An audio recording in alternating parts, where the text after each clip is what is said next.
Mungu nguvu yetu, ilete baraka kwetu,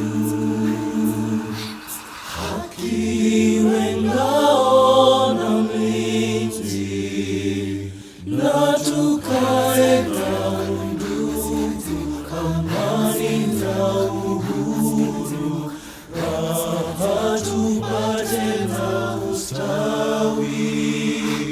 Well, good day, good evening, good morning.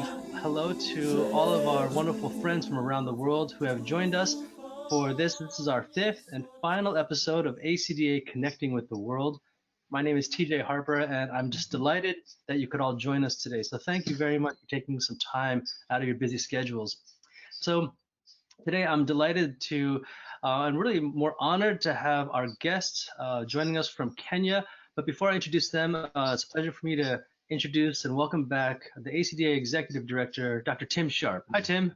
Hi, TJ. Thank you for all your hard work on this series. It's been awesome. I've learned a lot myself, and I've had a lot of great comments from our members that have appreciated this kind of world tour while we're all quarantined. That's right. Yeah, that's right. Our first guest, we've had just a wonderful relationship with for a number of years. I've known Ken Wakia for about 3 years now. Ken is the director of the Nairobi Chamber Choir. He is a man about town. He is just doing all kinds of wonderful things, not just for Kenya, but for the choral profession in general. He helped organize our International Conductors Exchange program a few years back. So Ken, thank you for joining us and welcome. Thank you very much. And next, we're just again honored to have one of the leading vocalists, composers, arrangers, conductors, musicians, and artists from Kenya. Joining us, he's the director of the Redfourth Chorus. He's also active throughout Kenya performing. So Philip Tuju, thank you so much for joining us today. It's a great honor to be here, and I'm really glad to be sharing our passion for choral music and conducting. Well, it's a great honor for us to have both of you joining us again for this episode. So today, we just ask for your patience. If there's any technical difficulties, please stay with us, no problem. And then on your screen, you should be able, there's a little tab where you should be able to pose questions for our guests today. So please don't hesitate. Feel free to ask questions about what they're doing in response to some of the things we're talking about today. Certainly things that are important to you. So at this point, what I'm going to do is turn this over to Tim Sharp for our first question. Thank you, TJ.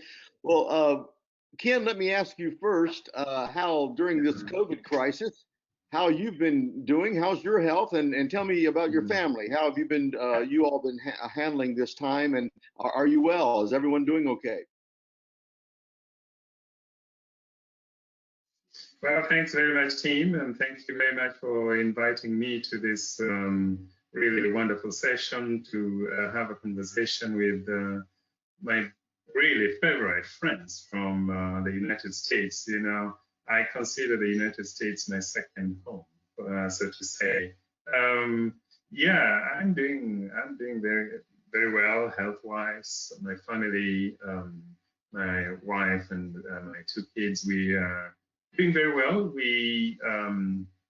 We were anchored down in Nairobi for quite some time, and because my wife is not Kenyan, my wife is actually British, so but we live in Kenya.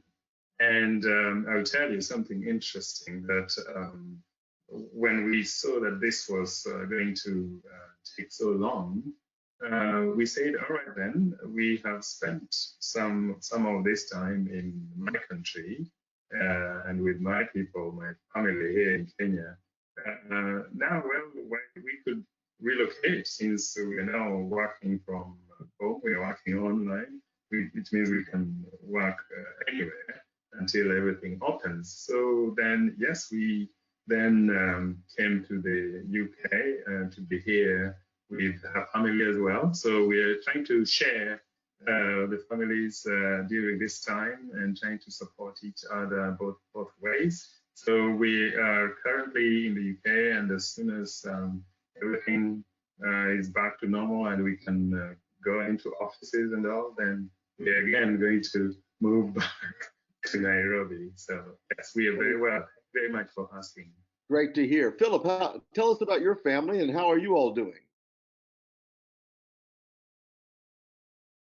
Well, my family, first of all, thank you again for this. And well, I happened to come back to Kenya. I was just on a working trip to South Africa a week before the country was put on some kind of a lockdown in terms that you can't be able to come into the country from any other country. So I happened to come back to Kenya just a day before they shut down. But thankfully, no one I know has fallen ill from COVID, and my family, my members of the choir, and so I'm very thankful for that. Other than that, I miss the music. I mean, I'm healthy, but I miss the music. It's what keeps me going, what keeps me alive. But well, what we've been doing is just reaching out, talking to each other, finding out if everyone is well. Other than that, it's been fun. It's been fine. We've been okay. But the truth is that I really miss the music of the people, ownership of the choir. Yeah. We feel that we're the same situation. Philip and Ken. Following up on that question, Philip, tell me how you are dealing with your choir. What measures have you taken? What strategies are you using to either rehearse them or stay in touch with them or give them hope about seeing them again? Or tell us what you're doing to keep your community together and your work going on. Well, Tim, I have to be honest. I have to say that I went into some kind of depression after this. With the whole shutdown of everything. So I have to be honest, for about 2 months, I just went quiet. I was just trying to figure out myself. I was trying to figure out, okay, how do we adapt to this? We've been having a lot of fun making music together. We meet almost every day because I work mainly with people who are under 18, from 18 to 25. So they have a lot of time in their hands. But I went into this kind of, I tried to figure out how can we make this work, because most of my members in Kenya, we don't have very high speed, and connectivity of internet is not very strong.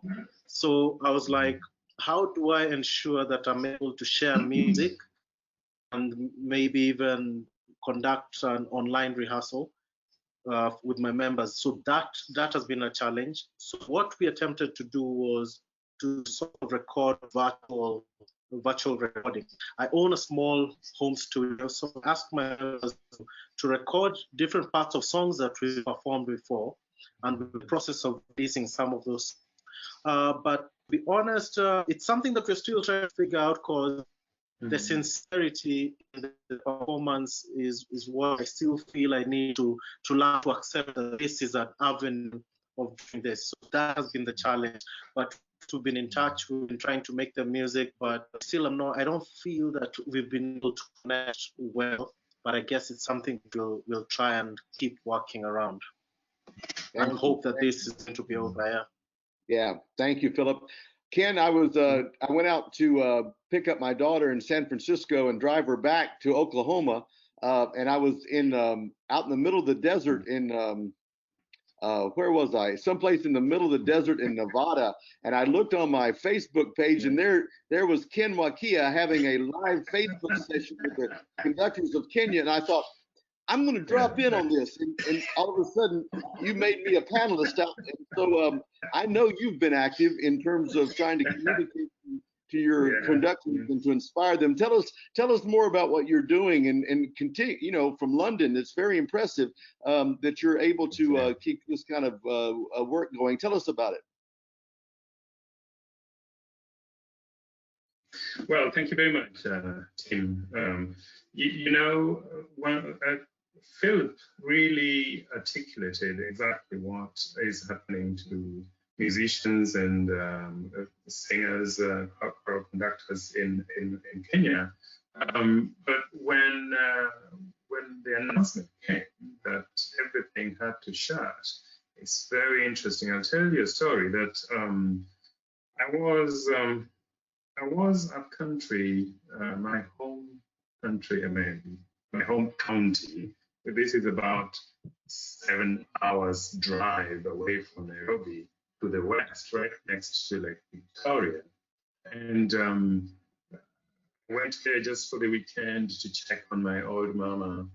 And I had set up a recording with my choir, and we were going to do a professional recording. So I was on my way to have the final rehearsal on the Sunday, heading back to Nairobi, and we were going to have a recording on Friday. In fact, we were going to drive out of town to go to a place called Nyeri.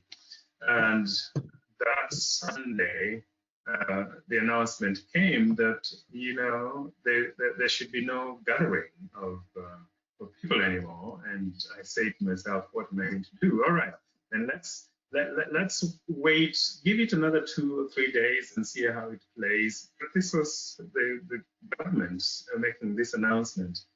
And, on Monday, Tuesday, the committee of my choir, the Nairobi Chamber Chorus, kept asking me, are we really still doing this? Are we still driving out of Nairobi? And I said, well, let me consult. And I made several calls. I was listening on the news every day to see what's going to, and, very sadly, at the final moment on Wednesday or Thursday before the Friday drive away, I decided that I had to call this off.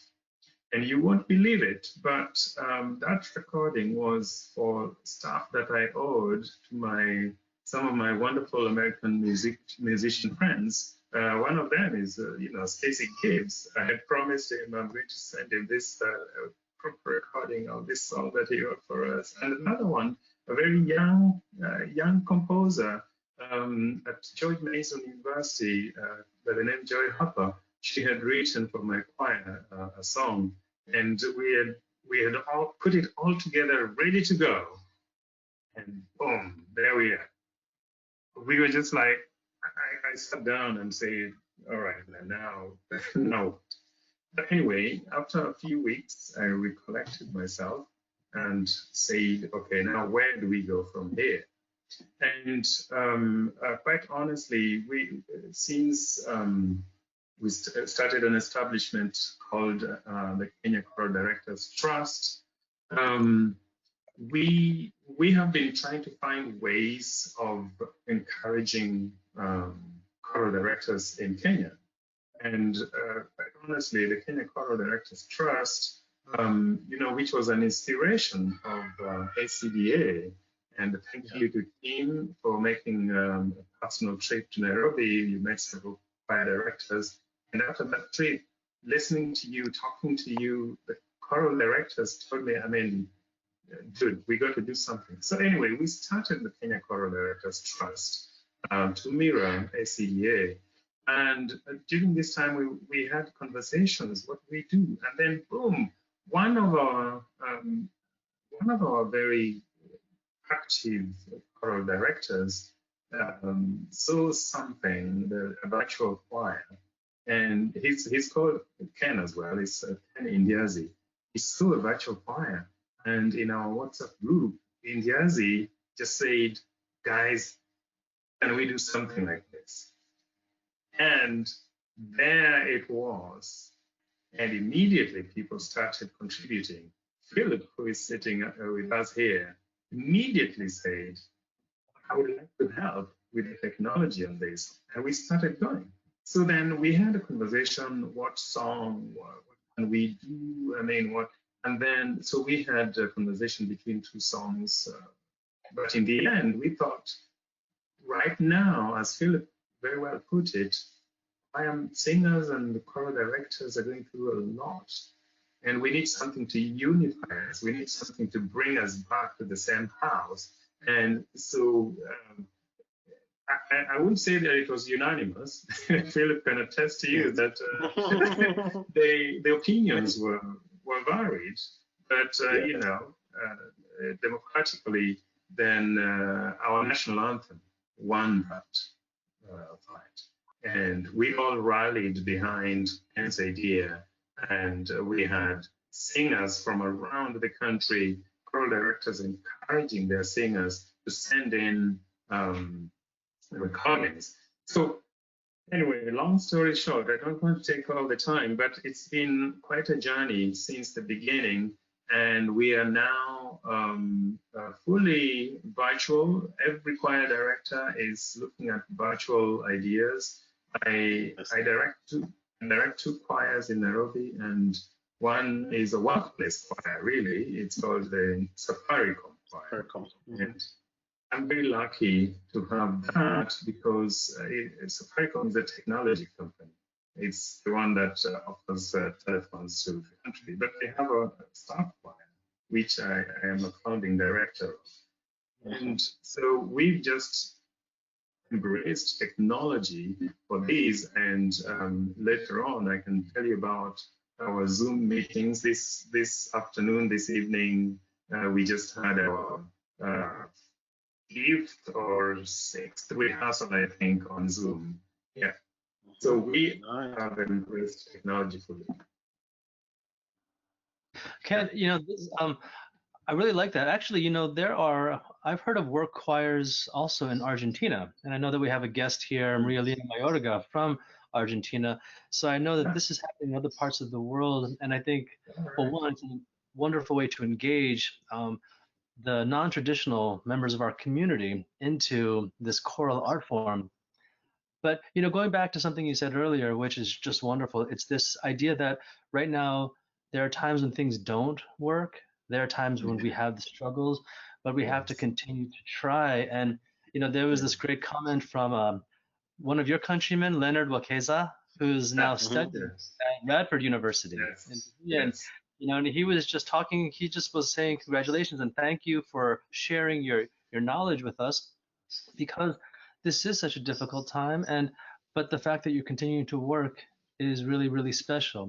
But on that note, I wanted to transition just a little bit, and if possible, I wanted to share with our audience a couple of videos that we have of both of you and the great work that you're doing. And so what I thought I would do is first I would share a video. This is Philip, this is you and your choir, the Redfourth Chorus, and a song called "Pray for Me." And I thought I'd play a few minutes of this. Can you introduce this song for us? Well, I'll tell you a bit about the song. The song is, I wrote the song, and it's a song that is dedicated to, it's a young man. It's a song a young man is saying to his parents, telling them that the parents have passed on, and he's telling them, pray for me. The challenges of the world are tough. I'm finding it hard to make it on my own, but I remember the good bringing you gave me, and I hope that you, even in heaven, you're praying for me. So this is my song, Lemna, also Pray for Me, featuring the Redfourth Chorus.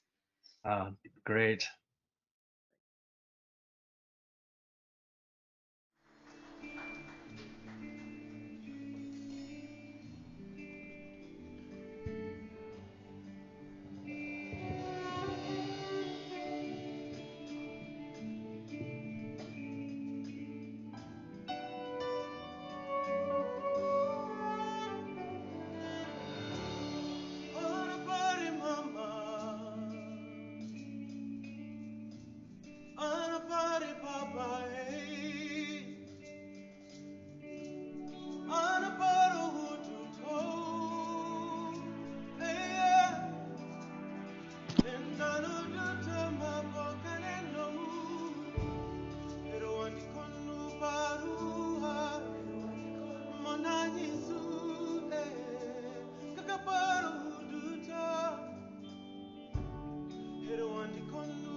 Whoa, what about that? Thank That you. was beautiful. Thank you. Yeah.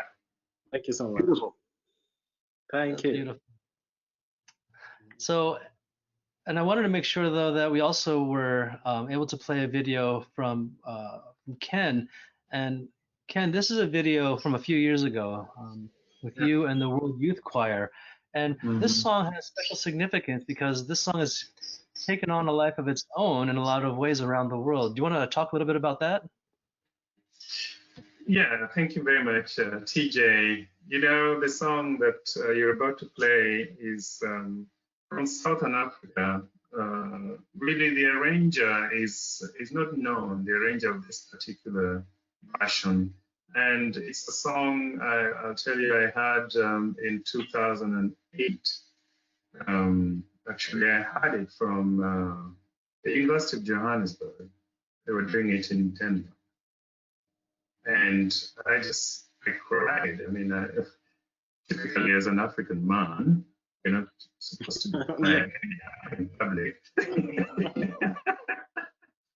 But, you know, the song is just powerful because it's a prayer for peace. And from that time, I looked at what was going on around the world and said, how much do we need prayer? And now, and it's incredible that this song is every time coming back to me, and I can't tell you. I've told my singers before, they're tired of singing it, but I tell them as long as I'm alive and as long as I'm their director, I'm going to program it. Because its message is just very important. This is a Zulu song, Ukuthula,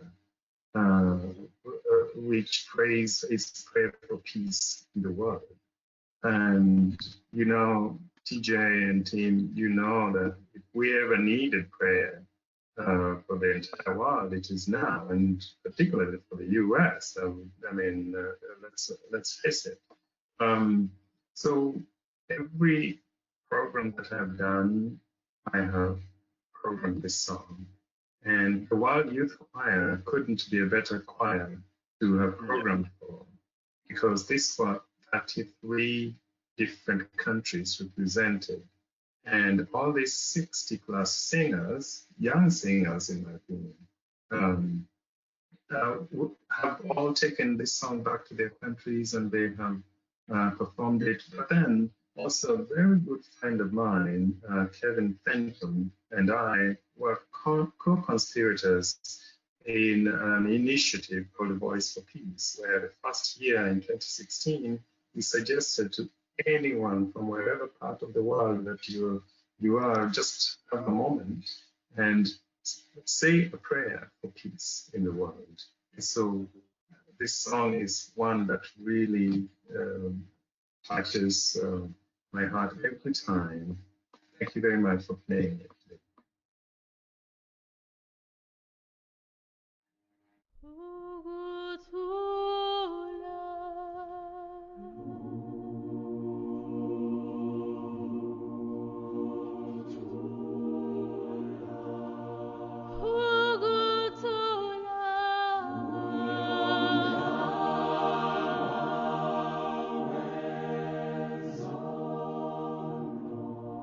Hallelujah.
Beautiful, Beautiful. Ken. You it brings back great memories.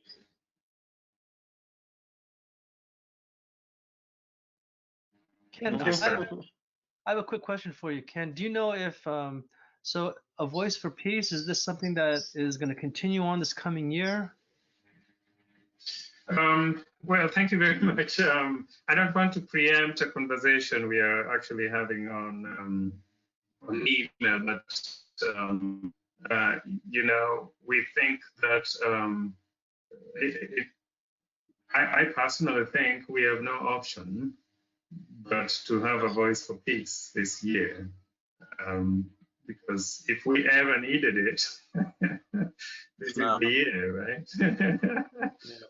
Right. You know, Kevin, Dr. Fenton, and I put together a video, which I think can be accessed online, A Voice for Peace. And in there, I say we need music now more than ever before. And that was in 2018. But I could say those exact words again this time. Yeah. So I do hope, and I think very strongly that we are going to be able to have a voice for peace, and ask the viewers to watch this space once we have had a conversation with Kevin, and I know that there is a composer who has reached out and said he wants to donate his talent to do something for this. Yeah. That's great. So thanks so much. Yeah, I'm looking forward to learning more about that for this coming year. Thank you, sir.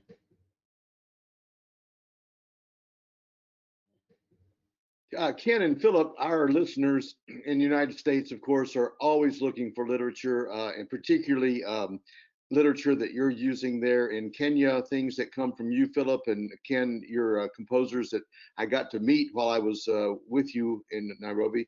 I believe I've performed that arrangement, Ken, of that piece. I believe it was an Earth Songs publication. Am I right? Among others. The Ukuthula, yes. I mean, Art Songs has published a lot of Kenyan and African music, and I can say for sure, if the viewers were to go on to Art Songs, they would find a lot of music from Africa and particularly Kenya. One of our most favored one of my most favorite choirs, and actually one that I draw my inspiration from, is a choir that was called Muungano National Choir. And while I was growing up, this choir was directed by Boniface Muganga, the late. And that choir really publicized a lot of music published by us songs, and a lot of it was Kenyan music as well, so people can go there. But I also do encourage your viewers today to look also into new and emerging composers. Kenya has a huge range of young composers, and I can just mention to you a few. You know, bless his soul, my former teacher, Ukuthula, is now dead, but he wrote lots of music. His family still has custody of that music. But people like Richard Khadambi are still alive and have written lots of music. A young man who actually came to the United States on the international exchange program with ACDA, and is a trustee of the Kenya Choral Directors Trust by the name Evans Mbinji. After his ACDA exchange program, he got a lot of networks, and he has now since then published 2 pieces. He has already published 2 songs that people can access his music. He's still very young, he's alive. Evans Mbinji, look out for him.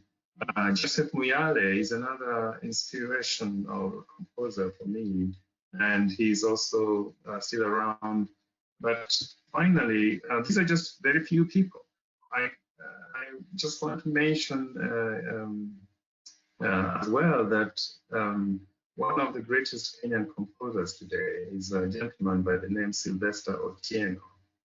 And it's unfortunate that the current situation has meant that we are also having to call off the physical participation of something that I was really looking forward to. That's the Africa Cantate.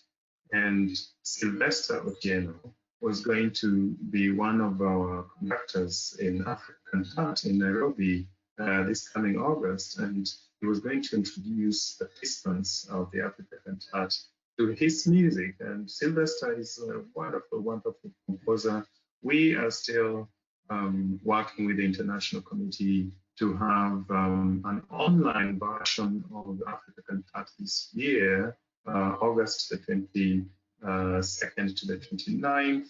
And I encourage your viewers to look out for that.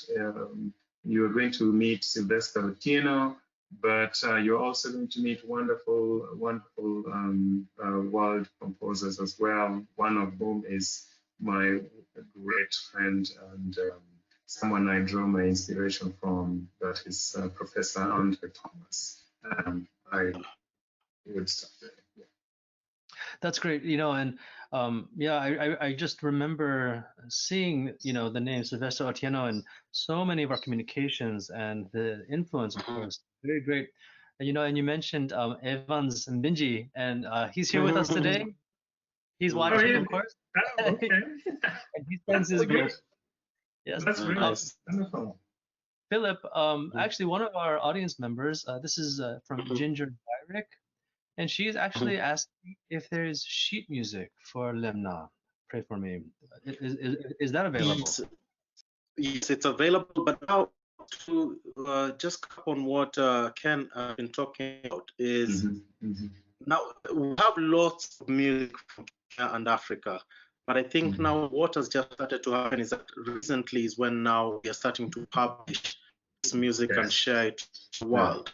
So now one of the changes, I speak on behalf of the contemporary composers, because there's been this divide of there's the main choral music composers, and very strong in Kenyan music festival, and they've been, well, they always put on sheet music.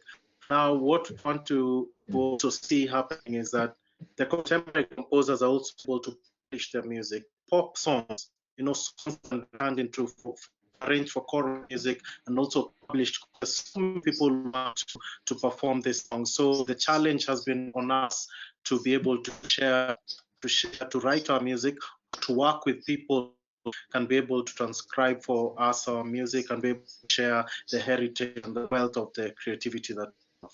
So yes, Lena is there, but we're working on being able to do different versions, because the version that is available right now is the ACDA version for mixed voices, but I think songs can also work if we arrange them for solo voice, for piano and voice, for instruments. The challenge that us as composers in Africa need to publish our music. Again, it becomes now a revenue stream for us. It's something that we're still opening up to, but I'm glad that it's happening now. This is really great. So, thank you so much for that information. And it's really good to know that we have, of course, new composers like, Evans Mbinji, who has his publication, as well as Sylvester Otieno, and Philip, for you as well. What I'll do is I'm gonna, after the fact, ask that you send me maybe your top list of repertoire and composers. Yes. Where you can find, and when I edit this video, I'll include that information on the YouTube link, so everyone can find that information in the future. Right. Tim, we lost you just for a little bit, but I'm glad you're back. Well, my computer said that it's tired of doing webinars, and I had to have a little chat with it. It's asking for a raise and a little upgrade, so I kind of understand. I think we all need a raise and an upgrade, Ken. Yes, we are doing that. Hey, listen, I want to ask you guys this, the repertoire question. I appreciate you telling us where we can find your literature.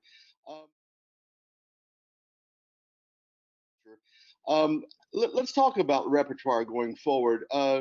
Clearly, I'm thinking differently for my choirs about the response to COVID in the United States. As you've been seeing on the news, we have incredible moment of social justice issues that we're dealing with. It's an incredible moment. I mean, universally, it's a singular point in time, and I can't imagine that we're all not thinking about programming in new ways. Can you all talk a little bit about that? Is that true for you? Are you thinking differently about how you're going to program music coming out of this crisis? Philip, what's your response to that thought? Well, for me, it will be easy because I consider myself a very emotional kind of performer and arranger. So I mean, it is like for me to get material and be able to just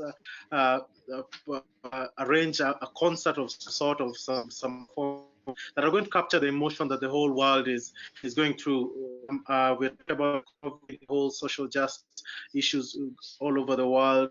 I think we, apart from just purely entertaining and educating, now we have another opportunity now to impact the world and also give our voice using our art. And I think it's an opportunity for all creatives to just come together, particularly choral music fraternity, to just come together and us as directors and composers write music that is going to speak on issues that we're going through. And I believe I'm already working on some of this material, and I don't consider an opportunity. I don't look at it as an opportunity. I just look at it as a responsibility to be able to just use my age to contribute in a special way that is going to impact so many other lives. And because this is an event in our life that is going to be written in history, that we went through this.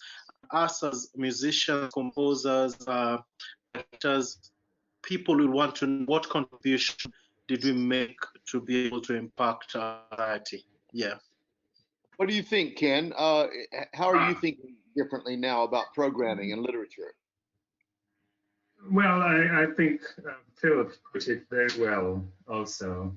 But I just want to add that over the years, music has been there to tell a story. And we musicians are some of the greatest storytellers. You know, Tim, you mentioned the events out of the US, and it just breaks my heart. Every day I read what's happening in the US, it breaks my heart. And it breaks my heart in very personal and professional ways, because I have very strong ties with the US, and some of my inspirations have come from the US. Friends like, TJ, yourself. But in the interest of time, I'll just shorten my story and tell you that in 1998, I was a member of the World Youth Choir, which you played a piece previously. And at our first rehearsal, a tall, quite imposing guy, he was handsome at that time, walked into the room and was in charge of our rehearsals. I was totally scared of being there. And this man walked in, tall, imposing. He was black, by the way. And the moment he gave us the downbeat, I knew I want to be like this man. I want to be like this man. And that was none other than Professor Andre Thomas. And, after that, American after American have inspired me. Every American that I've met, beginning with Andrew Thomas, people like Dr. Paul Basler, people like Kevin Fenton, Shaibi, my teacher, and a wonderful man like Moses Hogan, who really was the basis of my start in Nairobi Chamber Chorus, because I listened to his music and I said, I'm bringing this music back home. At that time, I was studying in Miami, and I brought back my first programming with the Nairobi Chamber Chorus was Moses Hogan meets Kenyans. That was the title of our concert. And, so after this, I think there's going to be a lot of programming repertoire that is going to tell the story. And for Kenyans particularly, Kenyan choral directors like to tell the story, the current affairs. Generally, Kenyan composers compose based on current affairs.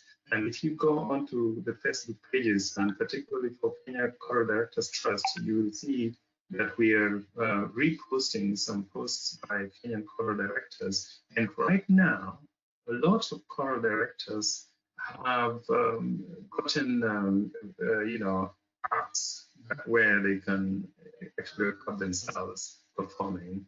And tons and tons of music has been written about COVID right now.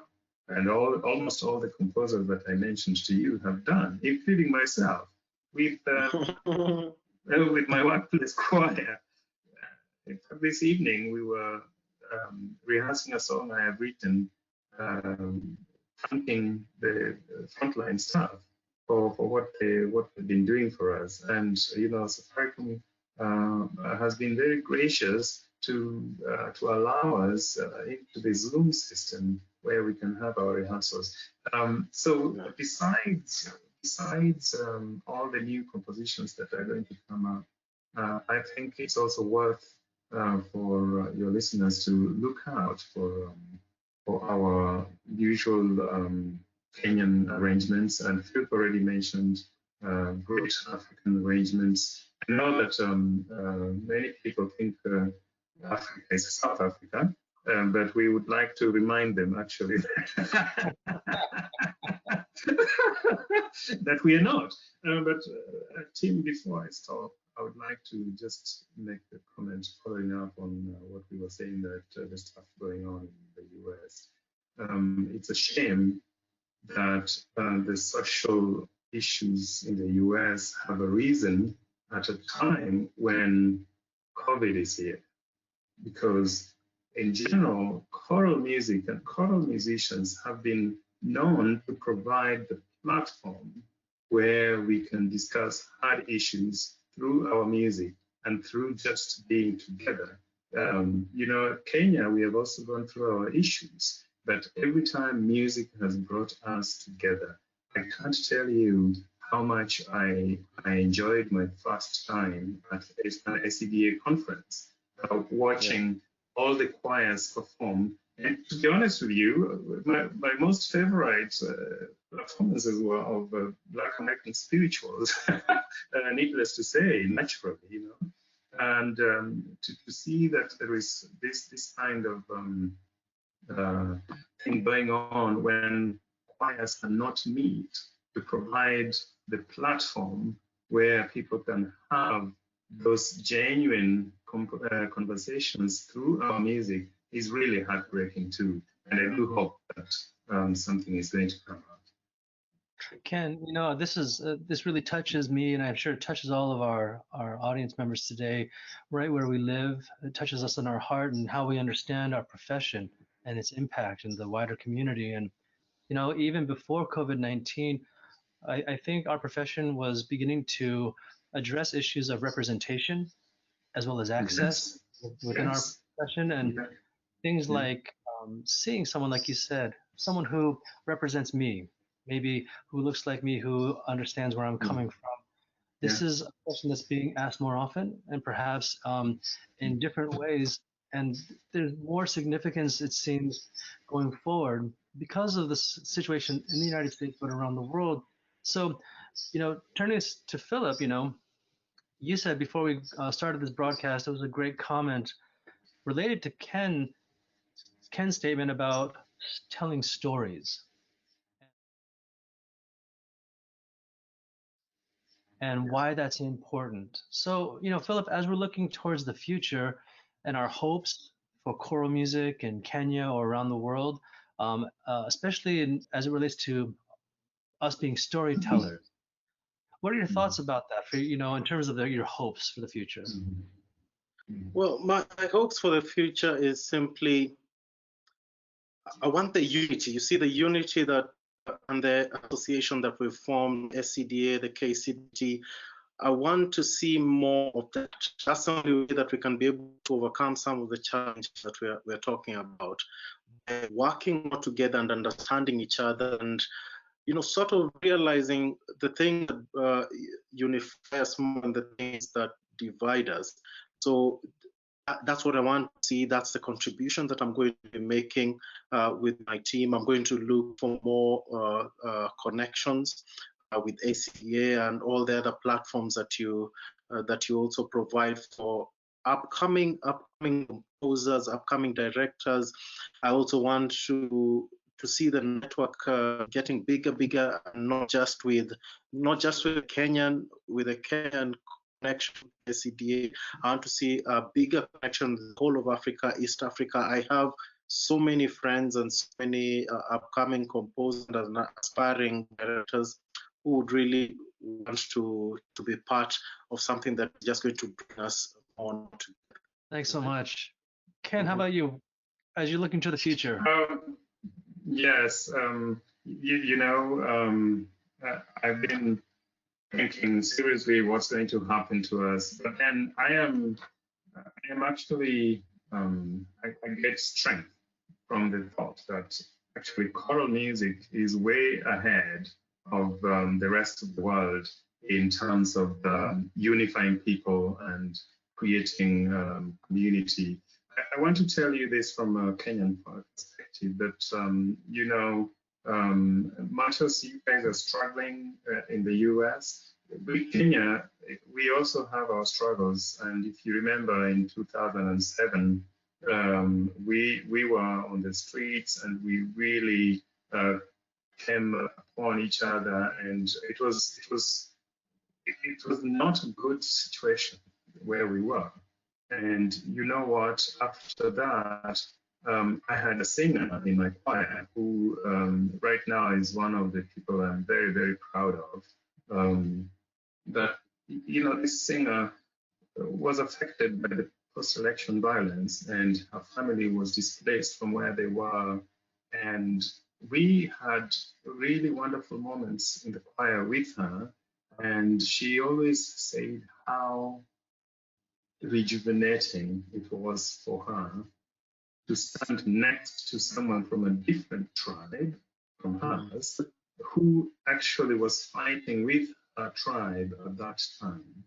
And every moment I had these words, it just reminded me how powerful choral music is, because, in our differences, we have a lot of similarities.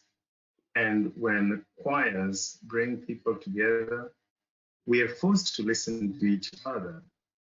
It was amazing for me to see the singers in Nairobi Chamber Chorus coming from all different tribes, but whenever we started singing, they were listening to the other person next to them who was singing.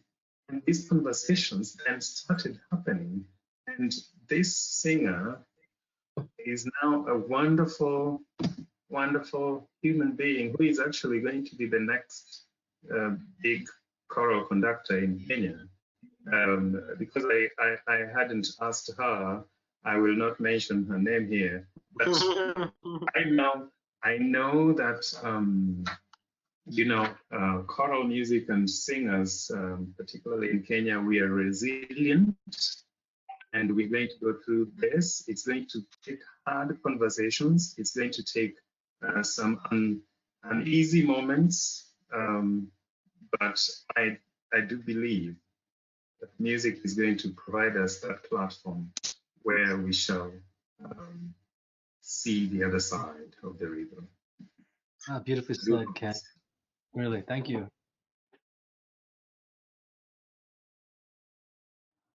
Ken and Philip, as we move down toward our last questions here, I want to ask you yourself as choral conductors, as leaders, Philip, you mentioned at first you had to have patience. I really respect, because I've had to do this. I had to draw back. Even now, I need patience. I need time to think and to research and to, I can't react quickly because we've never been in this situation before. Yes. And I want to do it intelligently. But I want to ask you all specifically, as choral directors, as leaders, how are you taking care of yourself? I mean, really, how are you getting the energy, and how are you getting the vision and the hope that you need to be the leader and to go out another day and to work? Where is this coming from for you personally, Philip? Well, I think my motivating factor right now is the fact that when this is all over, I'll still have a group that I need to lead, and so I'm taking this time to work on myself. I might feel that I'm a teacher, I'm a mentor, so it's very easy to feel that, well, I don't need any more education. But, working with people like you, working with people like Ken, I'm able to learn more and more. And with the positions I'm having on platforms like this, I'm able to, sit back, look and review, and also discover what are the challenges that I had, what are the shortcomings that I had as a leader, and how am I able to make sure that my feel that I'm leading them in the right direction at the right pace and giving them the tools that they need to become better singers, to also mentor the next director. So I'm taking this time to more or less study by doing a lot of research and also having conversations with other directors, listening also the challenges that they've had, and through that I'm also sharing the same with some of my members.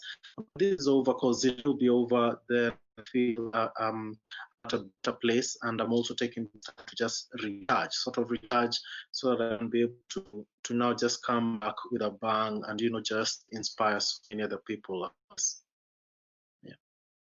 Yeah. But you can. Yeah. Well, thank you. I get inspiration from people like Philip, because I know that Kenyans are really resilient people, and they just are extremely creative, really wonderful people. But I also do listen to science, and every time, even though most of it is very negative on the choral music side, I try to read and interpret, and it gives me hope that there's light at the end of the tunnel. Even though, as late as yesterday, I was reading from I think it was New York Times or something, saying that we shall not come back to real singing together until another year or something. But I also follow ACDA and all the wonderful programs you're providing. I know that you recently had a webinar, probably 3 or so webinars back. You had a webinar with scientists, and so I try to gain as much information and knowledge as I can for this period. But I'm also out there trying different things, new things, like the Facebook Live thing we had with the Kenya Choral Directors Trust. That is something, the first one was a total disaster. Because it was. Yes, because we had no clue. Philip will tell you, we had no clue what's happening. People could join, someone could join, and we didn't know what was going on, but we're learning. So every day we, what is inspiring me is finding new ways of filling in the gaps, Exactly. Last 2 weeks ago, I found out from one of my very smart singers in Safaricom that with Zoom, we could create rooms. So I was really excited, because then we we had tenors going into another room, Nice. into another room, and I was like, how is this possible? When when Noah told me that we were going to do this, I was like, whatever. This is not. Yeah. Yeah. But then I realized we could create rehearsal rooms, just like we've always done during rehearsals. So anyway, Yeah. I really get inspired with all these, and I know there's a brighter future. Amazing. It's wonderful for me because I feel this energy, and I think, of course, it's from you, Ken, and from you, Philip. You have just such an inspirational philosophy, it seems, and approach to all things. But this is something that the best of us, we try to aspire to in everything we do, especially during this time. This last hour has been wonderful, and in so many ways. I was kind of getting a little emotional knowing that this is our final episode of this webinar series. But I was excited to know that we were going to be closing on such a wonderful high note with both you, Ken, and Philip. So really, thank you so much for joining us today for the session. Thank you so much. Thank you very much for having us. I'll just direct your listeners to the Kenya Choral Directors Trust Facebook page, where we're going to start featuring several Kenyan composers, Kenyan directors. So if they're interested, let them go there. Thank you. That's great. And I know that I've received some comments already here. A comment from Naomi Farhan in Israel, a comment from Rihanna Mayorga from Argentina, and they want to connect with both of you. They're thinking about international collaborations in the future already. Exactly. So we're gonna put you folks in touch with each other, okay? No, I just want to thank Philip and Ken as well. You've got ACDA has your back, and we know you all are. Thank you.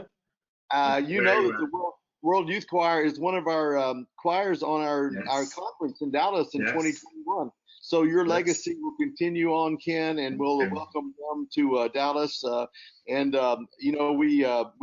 We're so excited about Africa Cantat, and we want to be there for you all. And we love your music, we love your leadership, and your wisdom today has been awesome. Thank you. As they said, we could not have ended our summer series on a higher note than to recircle back to visit with you, dear friends. So thank you so much. Thank you so much, guys. Thank you so much on ACDA as well. Thank you, Ken. Thank you, Philip. Take care of yourselves, and we'll look forward to the next time we can connect.